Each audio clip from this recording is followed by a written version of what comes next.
बिस्मिल्लाहिर्रहमानिर्रहीम। मेरे प्यारे नाज़रीन और सामीन, मैं हूँ आपका भाई हाफ़िज़ वसी मोहम्मद ख़ान और ये है आपका जाना पहचाना यूट्यूब चैनल हाफ़िज़ वसी टीवी।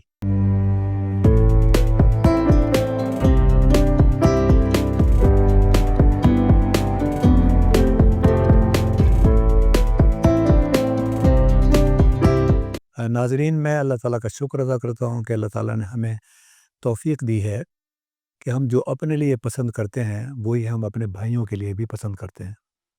और कभी-कभार ये चीज़ बॉर्डर से भी बाहर हो जाती है, यानी कि भाइयों की बजाय ये इंसानों का लफ्ज़ आ जाता है। तो आजकल एक प्रॉब्लम है पाकिस्तान के अंदर और वो है क्रीमिया कांगो हेमरेजिक वायरस का। और इसका आगाज़ तो कहीं क्वेटा से हुआ था बैक इन 2000, लेकिन आजकल इस वक्त ये रावलपिंडी और चकवाल और अटक के एरिया के अंदर ये एक बहुत बड़ा इशू है। और मुझे डर इस बात का है कि जिस तरह लंपी स्किन डिजीज़ कराची से शुरू हुई थी और फिर उसके बाद पूरे मुल्क में फैल गई और उसके बाद किसान जो है वो शोर मचाते रहे और तकरीबन तमाम जानवर वो उससे मुतासिर हुए और किसानों का बहुत ज़्यादा नुकसान हुआ। तो आज का प्रोग्राम है अवेयरनेस क्रिएट करने के बारे में कि ये कांगो वायरस है क्या, आप अपने जानवरों को आप कैसे पहचान सकते हैं कि ये जानवर कांगो वायरस से इन्फेक्टेड है, और फिर इस जानवर की इस बीमारी का ताल्लुक इंसान के साथ क्या है और इसकी अहमियत फिर कैसे बनती है कि हर किसान को अ, तैयार रहना चाहिए कि उसके जानवर फ्री फ्रॉम दिस डिजीज़ होने चाहिए। तो गवर्नमेंट ने भी, डॉक्टर उस्मान ताहिर साहब ने मुझे एक कागज़ भेजा था, उसके ऊपर वो डायरेक्शंस थी कि गवर्नमेंट के हर अस्पताल के अंदर ये कागज़ मौजूद है जिसमें कुछ एहतियात बरतने का कहा गया है। तो मैं असल इसको ज़रा ज़्यादा अहमियत दे रहा हूँ इस बात के अंदर कि एक तो मेरा ज़िंदगी का काफ़ी अरसा अफ्रीका में गुज़रा है और वहाँ इन बीमारियों के बारे में जितनी जानकारी और जितनी अवेयरनेस और जितनी एहतियात बरती जाती थी, पाकिस्तान में मुझे ऐसी चीज़ नज़र नहीं आती। इस बीमारी का पाकिस्तान में मैंने नाम सुना था सबसे पहले, ज़ाहिर हुई कोयटा में और कोयटा से फिर ये कराची गई और अब रिसेंटली पता चला कि ये चकवाल, अटक और रावलपिंडी के एरिया के अंदर इस वक्त इसका फैलाव मौजूद है। तो लिहाजा ये बहुत ज़रूरी है इस बात को जानना कि कांगो वायरस है क्या, ये कहाँ से आई, ये कैसे फैलती है और इसके बचाव के तरीके क्या हैं। अब मैं इस लिहाज से खुशकिस्मत हूँ कि मेरे पास वैरायटी ऑफ एक्सपर्ट्स हैं मेरी विसिनिटी के अंदर, मेरी अप्रोच के अंदर। मैं अल्लाह ताला का शुक्र अदा करता हूँ। मैंने उस आदमी को ढूँढा है जिसने सबसे पहले 2000 के अंदर, जब कोयटा के अंदर कांगो वायरस का ज़हूर हुआ और उस वक़्त लोगों को पता नहीं था कि ये है क्या, ये जानवर किस तरीके से इफ़ेक्ट हो रहे हैं और उसकी वजह से इंसान कैसे इफ़ेक्ट हो रहे हैं। तो वो साहब मेरे पास मौजूद हैं और उनका नाम मेजर रमज़ान है और मेजर रमज़ान साहब ने उसको आइडेंटिफ़ाई किया और उस वक़्त उसके लिए, उससे बचाव के लिए एसओपीज़ तैयार किए। तो मैं डॉक्टर साहब का शुक्रगुज़ार हूँ कि मेजर साहब आज यहाँ मौजूद हैं आप और एक नेक काम के लिए हम यहाँ पर इकट्ठे हुए हैं। आप ज़रा मेरे नाज़रीन को ज़रा कांगो वायरस के बारे में ज़रा पहले बताएँ कि ये कांगो वायरस है क्या? कैसे मुझे पता चलेगा कि मेरे जानवर में कांगो वायरस के सिम्पटम्स मौजूद हैं और फिर मैंने उसके बचाव के क्या-क्या तरीके अख्तियार करने हैं? हाँ साहब, बहुत-बहुत शुक्रिया। मेरी खुशकिस्मती है कि मैं आज आपके साथ बैठ के इस अहम मौज़ू पे बात कर रहा हूँ और लोगों के अंदर हम कोशिश कर रहे हैं कि अवेयरनेस है, क्योंकि ये मामला पब्लिक हेल्थ इम्पोर्टेंस का है। लोग अवेयरनेस होके इस पे अमल करेंगे और अपने आप को बचाएँगे। जैसा कि कांगो वायरस के नाम से ज़ाहिर है, इसको basically Crimea Congo haemorrhagic fever virus कहते हैं। ये नैरो वायरस है। इसकी ये हम उसको अगर पीछे जाएँ तो ये 1944 में क्रीमिया में फैला, फिर 1956 में ये कांगो में फैला और इसका नाम क्रीमिया कांगो वायरस का नाम दिया गया। अब जैसे हवा साहब ने बताया है कि 2000 के अंदर क्वेटा के अंदर कुछ इंसानों में ये बीमारी पाई गई, वहाँ बंदे एडमिट हुए, तो ट्रेस बैक किया गया, तो जो भी हर्ड्स अफ़गानिस्तान से और मलक्का इलाकों से आए हुए थे, वो उनके साथ लोगों का इन कॉन्टैक्ट होने से वो लोग इन्फेक्टेड हो गए। बेसिकली जो ये बीमारी है, इन्फेक्टेड एनिमल से टिक्स चूसती है, ब्लड सकिंग हैलोमा टिक जो है वो स्पेशली तौर पे। तो वो जब हेल्दी जानवर को काटती है या हेल्दी इंसान को काटती है तो ये बीमारी उसके अंदर ट्रांसमिट हो जाती है। अगर तो ये टिक डायरेक्ट काटती है जिस इंसान के अंदर, तो 1 से 3 दिन के अंदर उसके अंदर सिम्पटम्स ज़ाहिर हो जाती हैं। सिम्पटम्स के अंदर ये है कि फ़ौरी तौर पे उसको हाई फ़ीवर होता है और उसके बाद उसको बैकएक शुरू हो जाता है, नेक के अंदर पेन आ जाता है, हेडेक शुरू हो जाता है और उसकी बॉडी स्टिफ़ हो जाती है। इसके बाद वो उसको अगर ट्रीटमेंट ना किया जाए तो ये फैलती जाती है और ये काफ़ी फ़ैटल है। इसकी फ़ैटेलिटी आप देखें तो 40% तक जा सकती है। इसलिए ये बड़ी अहमियत की हामिल है। अब हम वापस पलटते हैं कि जानवर के अंदर सिम्पटम्स क्या हैं? नॉर्मली जानवर के अंदर जो सिम्पटम्स जानवर के अंदर एसिम्प्टोमेटिक होता है। इनिशियली माइल्ड से टेम्परेचर उसको होता है, लेकिन वो नॉर्मल अपने बिहेवियर से चेंज हो जाता है। उसकी परफ़ॉर्मेंस जो है वो अफ़ेक्ट होती है, मतलब दूध कम देना शुरू कर देता है और उसकी मीट की जो ग्रोथ रेट होता है वो भी कम हो जाता है। इसके अंदर अगर फर्दर किसी को शक पड़े या डॉक्टर डाउट करे भई इसको चेक कराना चाहिए, पीसीआर और एलाइज़ा टेस्ट के ज़रिए उसको फर्दर उसकी एंटीबॉडीज़ को डिटेक्ट किया जा सकता है और कन्फर्म किया जा सकता है कि ये कांगो वायरस है। अब जैसे मैंने पहले बताया कि इसकी पब्लिक हेल्थ इम्पोर्टेंस है इंसानों के अंदर, तो ये एक इंसान से दूसरे इंसान में जो उसका केयर है, जो उसकी फैमिली है, जो उसके क्लोज़ इन कॉन्टैक्ट्स बंदे हैं, उनके अंदर फैलता है। आपका मतलब ये है कि हमारे यहाँ जो रिवाज है कि अगर कोई रिश्तेदार बीमार हो गया तो तमाम रिश्तेदार पूछने के लिए ज़रूर आएंगे उसको, और अगर ना आए तो वो कभी आदमी भूलेगा नहीं कि जब मैं बीमार हुआ तो आप पूछने भी नहीं आए। इसका मतलब है कि वो भी एट रिस्क होंगे। यस, वो क्योंकि ये जो वायरस रिलीज़ होती है, मतलब ब्लड के ज़रिए और डिफरेंट सिक्रीशंस जो बॉडी की हैं, उसके ज़रिए रिलीज़ होती है और इन कॉन्टैक्ट बंदा जब छूता है, अगर उसने प्रोटेक्टिव क्लोथिंग ना ली हो, ग्लव्स ना पहने हो, मास्क ना पहना हो या फुली तौर पे अगर उस प्रोटेक्टेड सूट में नहीं है, तो काफ़ी सारे चांस है कि वो इसको बीमारी को ले ले। अच्छा डॉक्टर साहब, ये बताइएगा मुझे कि हेल्थ ही कैसे है? मतलब मैं अब मेरे जानवर मेरे पास मौजूद हैं, मैं टेक केयर भी कर रहा हूँ।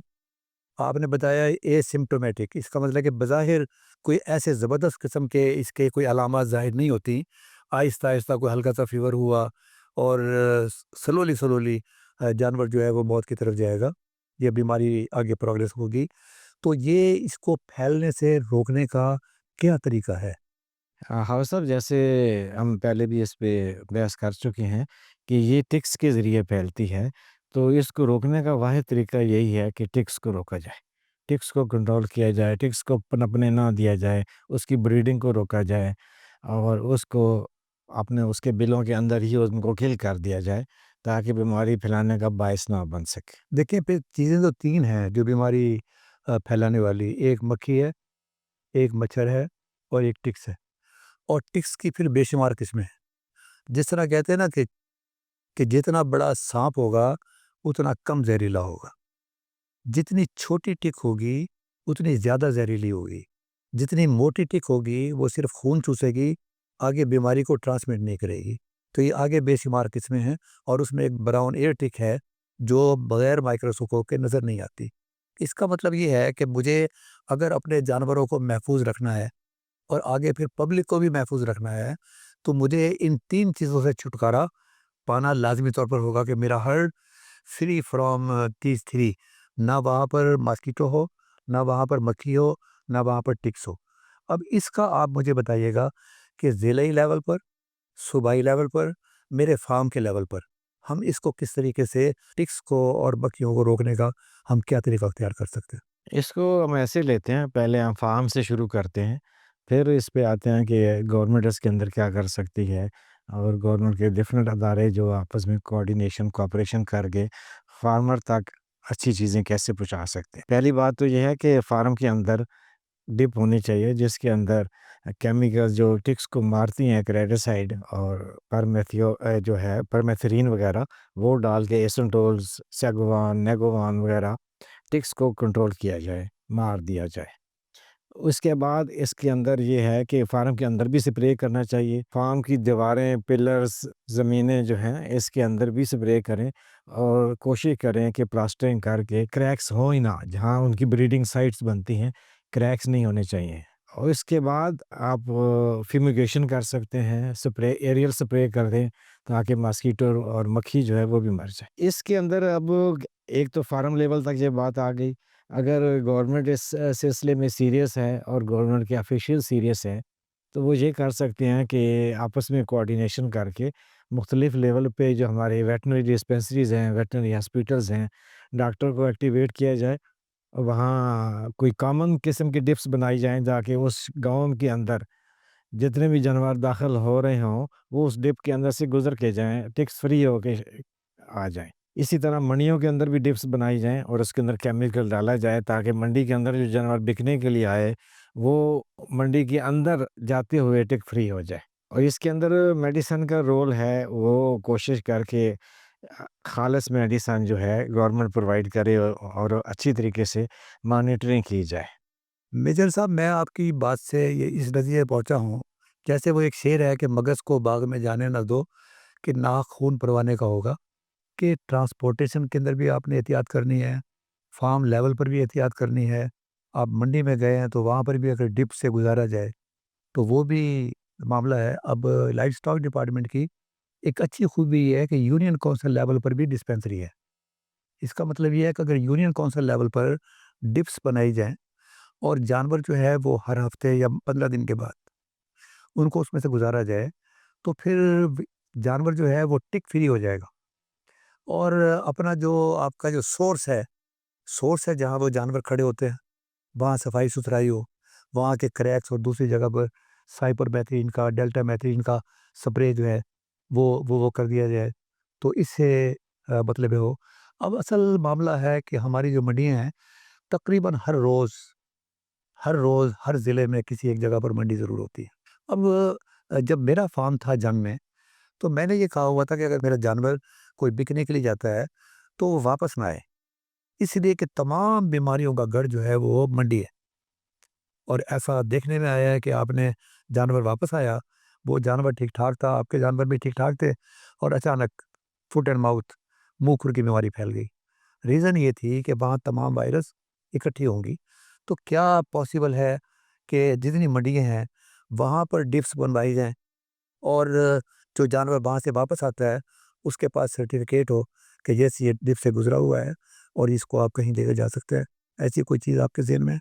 बिल्कुल, आपकी ब बात बजा है और ये काबिल-ए-अमल चीज़ है कि वहाँ डिप से गुज़ारा जाए और इसके पहले वो जहाँ से जानवर आ रहा है, वहाँ के वेटरनरी डॉक्टर से सर्टिफ़िकेशन ली जाए कि ये जानवर वैक्सीनेटेड है और इसके बाद इसके अंदर कोई ऐसी बीमारी नहीं है, जो कंटेजियस है, जो दूसरे जानवरों को फैला सकती है। मुझे एक चीज़ परेशान करती है और वो परेशान करती है कि क्रीमिया कहाँ है और कांगो कहाँ है और अफ़गानिस्तान कहाँ है और क्वेटा कहाँ है। ये कैसे आप समझ सकते हैं कि ये यहाँ पहुँच गई होगी? क्या पॉसिबिलिटी है? क्योंकि दरमियान में समुंदर है। मुझे ये तो समझ में आती है कि ईरान से आ गई होगी, मगर ये ईरान तो सोर्स नहीं है, अफ़गानिस्तान भी सोर्स नहीं है। तो हाउ एक्चुअली ये from Congo it came toward this side?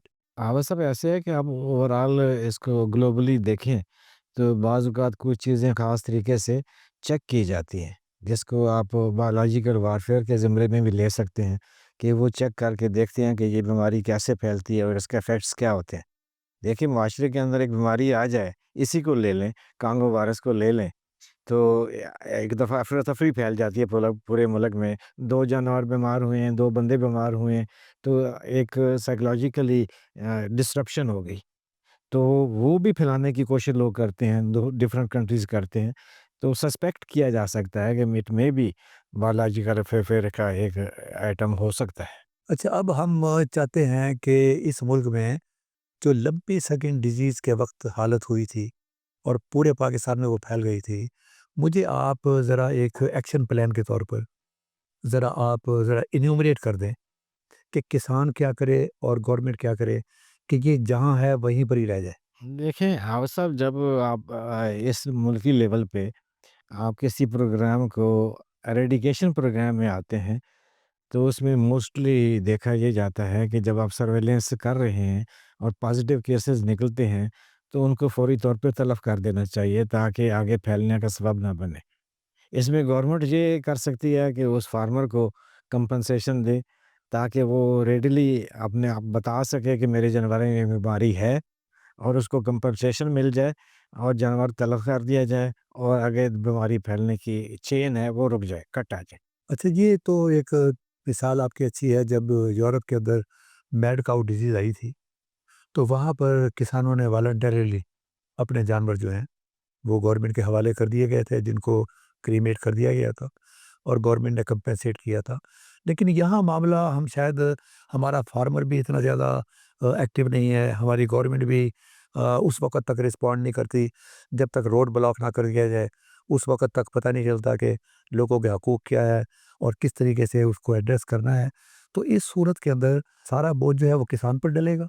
नहीं, मैंने पहले अर्ज़ किया ना कि अगर किसान वॉलंटरली या उस इलाके का जो वेटरनरी हॉस्पिटल है या वेटरनरी स्टाफ है, ये उसकी इन्फॉर्मेशन आगे पास ऑन करते हैं, तो फिर गवर्नमेंट को कंसीडर करना चाहिए, कंपनसेट करना चाहिए, ताकि बाकी जानवरों को, क्योंकि आप देखें हमारे यहाँ लाइवस्टॉक के जो जीडीपी के अंदर रोल है, तो मिनिमम 11% है। तो इसको अगर आप डिजीज़ेज़ को कंट्रोल नहीं करेंगे, तो वो जो रोल पे प्ले कर रहा है लाइवस्टॉक, वो नहीं कर सकेगा। देखिए, मैं ऐसा समझता हूँ कि अगर हमारा किसान अपने जानवरों को मक्खियों से, मच्छरों से और टिक्स से आज़ादी दिलवा दे, यानी अपने फार्म पर इन 3 चीज़ों को कंट्रोल कर ले, इसका मतलब है कि 50% जंग सेहत के बारे में वो जीत लेगा। एम आई राइट? बिल्कुल, आप ठीक कह रहे हैं। मुख्तलिफ अदारे तो कर सकते हैं, जैसे हमने क्वेटा में किया, तो जो जानवर हमारे आते थे, गोश्त के लिए ज़िंदा जानवर आते थे, उनको हम डिप से गुज़ारते थे। डिप के बाद हम उनको 15 दिन तक आइसोलेशन में रख के उनको मॉनिटर करते थे और इसके बाद हम एक स्पेशल इसका था डायग्नोस्टिक आइटम था कि उसके ईयर वेन को ब्लीड करते थे। अगर तो ब्लीडिंग कान को क्लॉट हो जाती थी कान को जी, नीचे वेन्स को ठीक है। कट करके रेज़र के साथ, तो जम जाता था, खून क्लॉट हो जाता था, तो वो केस नेगेटिव होता था। जिसकी ब्लीडिंग नहीं रुकती थी, प्रोफ्यूज़ हेमरेजिक ब्लीडिंग हो रही होती थी, तो वो पॉज़िटिव केस होता था, उसको तलब कर दिया जाता था। इसी तरीके से अगर हम कोशिश करें कि चंद पॉज़िटिव केसेज़ को पकड़ा जाता है, तो उसी वक़्त वहाँ पे उसको एरेडिकेशन की जाए, उनकी तलब कर दिया जाए। फार्मर को कंपनसेशन दें, ताकि मुल्क के बाकी जानवर बच सकें। अच्छा, देखिए, अब ये गवर्नमेंट जो है वो अपने तौर पर तो करती है और जब लास्ट टाइम डिज़ीज़ आई थी, लंपी स्किन डिज़ीज़, तो मैंने एक प्रोग्राम किया था और उसमें उस इलाके का जो हेड था, लाइव स्टॉक डिपार्टमेंट का एडिशनल डायरेक्टर, वो ये कह रहा था कि हम हर किसान के पास पहुँचे। दूसरी तरफ किसान बैठे हुए थे, वो ये कह रहे थे कि हमें किसी ने आके पूछा ही नहीं है। तो सूरत हाल इस किस्म की है। अब इस सूरत के अंदर मुझे आप ये बताइएगा कि कमारिया के अंदर, रहीम यार खान में, कोई फार्मर है, उसके पास 50-100 जानवर हैं, वो बेचारा किस तरीके से चेक करे मेरे जानवरों के अंदर इस किस्म की कोई चीज़, या हम उसको और बड़ा कर लेते हैं, कांगो से बड़ा कर लेते हैं कि टिक बॉर्न डिजीज़ है या नहीं है? हम देखें उसके अंदर ना पैरेलल आप देखें तो डिस्ट्रिक्ट एडमिनिस्ट्रेशन है, डीसी है, एसी है, तहसीलदार हैं, पटवारी लेवल तक आप चले जाएँ, तो वो लोग भी अपना रिस्पॉन्सिबल हैं काफ़ी सारे, उनको भी रोल देना चाहिए। वो भी साथ कोऑपरेशन करके वेटरनरी स्टाफ के साथ और गाँव के लेवल पे नंबरदार है, उनको बीच में शामिल करें और मेरा ख़्याल है कोई बेहतर तरीके पे एक बना दी जाए, एक कन्फेडरेशन बना दी जाए, ताकि ऐसी बीमारियों को कंट्रोल किया जा सके। Thank you very much major साहब, अल्लाह आपको खुश रखे। मैं ज़रा अपना एक एक्शन प्लान आपके सामने रखता हूँ। आप हाँ या ना में जवाब दीजिएगा। कि मैं ये समझता हूँ कि गवर्नमेंट ने तो जो कुछ करना है, करना ही करना है, उसकी ड्यूटी है और ये बड़ी अच्छी तजावीज़ है कि यूनियन काउंसिल लेवल पर डिप्स बनाई जाए। वो सिर्फ़ कांगो वायरस से निजात नहीं देंगी, वो हर किस्म की जो टिक्स है, उससे जानवर को निजात मिलेगी। लेकिन मैं ज़्यादा तवज्जो देना चाहता हूँ किसान के ऊपर, कि किसान कुछ मौसम के अंदर, ये फरवरी से ऑनवर्ड, ये कोई पहले 3-15 दिन के बाद साइपरमेथ्रिन का स्प्रे करे, अगर डिब अवेलेबल नहीं है, और जानवरों के ऊपर भी करे। उसका तरीका सीधा है कि 20 लीटर पानी के अंदर 20 मिलीलीटर साइपरमेथ्रिन या डेल्टामेथ्रिन डालनी है और आपने रज के उसका स्प्रे करना है, जानवर को इंशाअल्लाह ताला कुछ नहीं होगा। इसी तरीके से ये फ्लाई किलर, ये भी आप अपने इलाके में छिड़कें ताकि ये भी वो ज़ख्म पर बैठती हैं और आगे जाती हैं, उससे भी निजात मिले। ये जो आपका साइपरमेथ्रिन होगा, ये मॉस्किटो को भी, मच्छरों को भी तलफ़ करेगा। अच्छा, अब ये फरवरी से ऑनवर्ड इन्होंने बाहर निकलना है, सर्दियों के अंदर ये छुपे हुए होते हैं। गर्मियों के अंदर और बरसात के अंदर इनकी जो बाहर आने की और एक्टिव होने की जो पोजीशन है वो ज़्यादा होती है। उस वक्त ये आपने 15 दिन के बाद स्प्रे करके फिर 1 महीने के बाद स्प्रे करना है और इंशाल्लाह फिर अक्टूबर के बाद ऑनवर्ड आपको ज़रूरत नहीं रहेगी। तो do you agree with this word? Yes, I fully agree with you. उसमें देखें ना कि अब उस फार्मर का जानवर भी है, अगर उसके अंदर टिक्स हैं, मॉस्किटो है, फ्लाइज़ हैं, तो जानवर भी डिस्टर्ब रहता है, उसको सुकून नहीं मिलता। उसको इचिंग होती है, उसके वो रेस्ट नहीं कर सकता। तो अगर ये जानवर और जानवर का ख़्याल करते हुए अगर ये कदम उठा लिया जाए, तो उसका जानवर भी ज़्यादा हेल्दी होगा, उसकी परफ़ॉर्मेंस बेहतर हो जाएगी। आपने बड़ी प्यारी बात कही है। मैं जो बात कहना चाहता था और कह नहीं सका, वो आपने फरमाई है, वो है इकोनॉमिक लॉस। मतलब है, मैं कब चाहूँगा कि मेरा जानवर जो 20 लीटर दूध देता है, वो शाम को 18 लीटर दे और या 15 लीटर दे। अगर उसको ख़ारिश हो रही होगी और वो स्ट्रेस में होगा, तो ज़ाहिर है कि उसका असर जो है, वो उसकी इकॉनमी पर पड़ेगा। इसी तरीके से वक्त के साथ-साथ जब बीमारी आगे बढ़ेगी, तो मुझे बीमारी के तोड़ के लिए जो दवाएँ खरीदनी पड़ेगी, वो भी एक और लॉस होगा। और ख़ास तौर पर मैं अब एफएमडी की मिसाल दूँगा। अगर किसी जानवर को एफएमडी पड़ गई, उस सूए के अंदर वो वापस उस पैदावार पर नहीं आ सकेगा। तो लिहाज़ा मेरे किसान भाइयों से गुज़ारिश ये है कि ये मक्खी, मच्छर और टिक्स के कंट्रोल के लिए, एक तो ये जो आपका करीबी शिफ़ाखाना हैवानात है, उसको थाना ना समझें, आप वहाँ जाएँ। और दूसरा जो दवाइयाँ आपको बताई हुई हैं और जो शेड्यूल बताया है, उसके ऊपर आप अमल करें। अदरवाइज़ फिर होगा ये कि आप हाथ मलते रह जाएँगे और खुदा ना ख़ास्ता ये ख़ास तौर पर कांगो वायरस का नुकसान न सिर्फ़ ये कि आपके जानवरों पर होगा, बल्कि आपकी अपनी जान पर और आपके जो घर वाले हैं, उनके ऊपर भी इसका असर हो सकता है। अल्लाह ताला हमें इस मुसीबत से बचाए और अल्लाह ताला हमें मुअजिज़ात की फ़िक्र करने की बजाय हादसात से मुकाबला करने की तौफ़ीक़ अता फ़रमाए। मेजर साहब, मैं आपका शुक्र अदा करता हूँ कि आप तशरीफ़ लाए और आपने रहनुमाई फ़रमाई और इसके अंदर जिस तरह आगे काम चलता है, अगर ज़रूरत पड़ी तो फिर मैं आपको एक मरतबा फिर आपको मैं तकलीफ़, थैंक इंशाअल्लाह। ठीक है? हम हाज़िर हैं ताकि अवेयरनेस आए, क्योंकि इसके अंदर तो मुल्की लेवल की भी इकोनॉमिक्स इन्वॉल्वड है। आप देखें जहाँ जिस जगह पे ये कांगो वायरस फैलेगी, वहाँ इंसान भी अफ़ेक्टेड होगा, उसकी परफ़ॉर्मेंस भी अफ़ेक्टेड होगी, जानवर की परफ़ॉर्मेंस अफ़ेक्टेड होगी, आपकी ट्रेड भी इफ़ेक्ट होगा और आपका टूरिज़्म भी अफ़ेक्टेड होगा। तो मुल्की लेवल का जो इकोनॉमिक्स आप पूरी लेवल पे देखें, तो काफ़ी सारा फ़र्क पड़ता है, तो इसलिए इसको कंट्रोल करना बहुत ज़रूरी है। जज़ाकल्लाह। अब डॉक्टर साहब, जो कास्ट हम लगाते हैं ना फ्लाई किलर की और टिक्स को मारने की, ये बड़ी मिनिमम कास्ट है। अगर आप पर डे पर लगाएँ ना, पर डे पर तक़सीम करें आप, तो ये कास्ट बहुत कम आकर पड़ती है। लेकिन अगर हम फ़ायदा देखें, तो बिल्कुल सुकून है। आप भी सुकून के साथ हैं, आपके जानवर भी सुकून के साथ हैं और आपकी पैदावार भी भरपूर होगी।